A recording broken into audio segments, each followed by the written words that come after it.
जो पहले वाले उम्रदराज लोग मेरे जितने भी वरिष्ठ हैं वो भी बता देंगे साहब ये नेता है कि युग पुरुष है जिन्होंने बसई क्षेत्र की तकदीर और तस्वीर दोनों बदल के रख दी। ऐसे नेता और वो भी ऐसे कि जिसका 24 घंटे फोन खुला रहता है और जिसका भी फोन जाता है तो बिना पूछे हाँ भैया बता क्या काम है।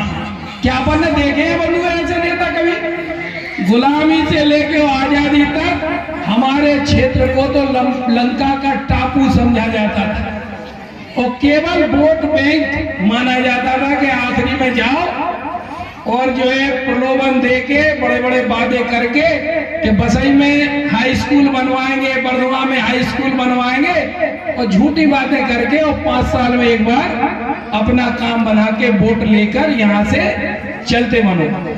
ये स्थिति थी कमोपेश। लेकिन दादा ने कहा हम कहेंगे नहीं कि बसई में हाई स्कूल बनाएंगे, बरदवा में हाई सेकेंडरी बनाएंगे, हम तो करके दिखाएंगे।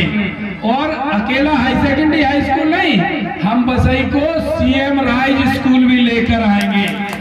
और ऐसा विद्यालय जो मध्य प्रदेश में पहले तो गिने चुने, उसमें भी दतिया में एक आध दो, उसमें से दादा ने अपना पावर इस्तेमाल कर दिया तो मंत्री जी ने कहा कि मैं नहीं जानता हूं, मुझे तो बसई में चाहिए, दतिया में बने और चाहे ना बने बसई में बनना चाहिए। तो आप लोगों के सबकी कहने के पहले ही दादा ने उस सीएम राइज को भी बसई में लाके और खड़ा करने की स्थिति में है। बहुत जल्द उसका भी भूमि पूजन माननीय मंत्री जी दादा के कर कमलों से होगा और ऐसी सौगातें दादा के द्वारा हमारे इलाके को मिलती रहती है।